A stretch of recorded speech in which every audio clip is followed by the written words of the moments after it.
I'm Gregory Cohen, owner of Lofty Pursuits. Lofty Pursuits is a store in Tallahassee, Florida that sells toys, Victorian hard candies that we make right in the front of the shop on equipment from the 1800s using Victorian techniques, and it has a full-service soda fountain. What we're coming to you today is to help us get some wooden ice cream churns for our soda fountain so we can start making our own ice cream using local ingredients and local labor. Over the years, we've developed one of the most significant soda fountain menus around. So significant, in fact, that we've been written up by the New York Times, the Huffington Post, and lots of other publications, as well as being brought around the country to talk on the subject. If you have a moment, go to our website, loftypursuits.com, and download a copy and take a look at it for yourself.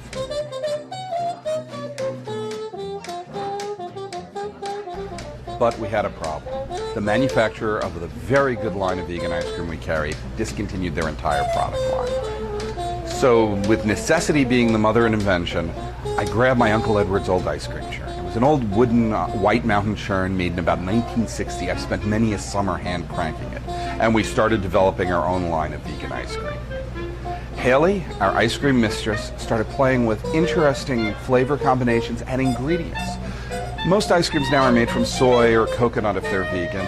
She's basing it off rice milk as well. Because of this, we're getting a much crisper flavor, a better texture. There's no reason that vegan ice cream shouldn't taste like ice cream. I mean, a coconut vanilla ice cream is great, but not if you want a pure vanilla milkshake.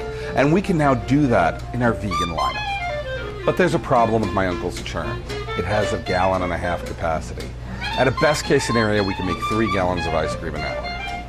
That's why we're coming to you. The new churns that we're looking at getting made, which are the same style and the same Victorian technology made by American Amish craftsmen, will allow us to make 20 gallons per hour. This is a huge increase. It'll be able to cover all of our ice cream needs in our store and possibly produce some surplus so we can expand into things like ice cream pops and maybe even wholesaling ice cream to local stores.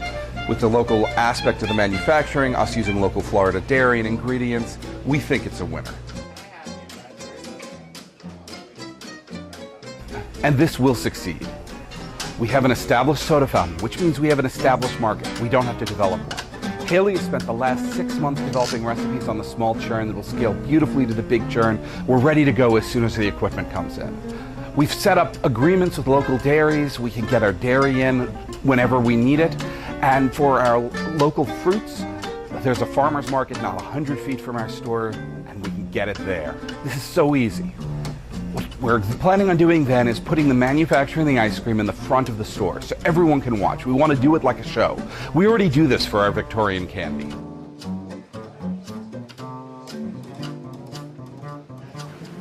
We set up the candy making right in the middle of the store with an 1890s candy cooling table, all sorts of crank equipment from the 1870s through 1890s, and it's a show. People come in, they watch, they taste, they learn where their food comes from. They see something that they can see almost nowhere else.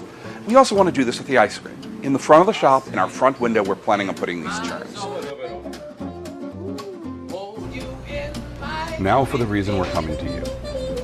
Making ice cream locally like this, using these old churns that's very labor intensive, is not any more cost effective than buying the ice cream from a supplier. Actually, it may cost more for certain flavors for us to make it this way.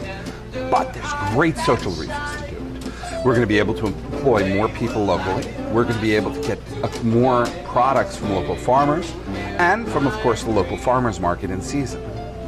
Thank you for watching our video. We hope you'll support us. If you're in Tallahassee, Florida, please come by Lofty Pursuits and check us out. I think you'll like what we do, whether you want to support us or not.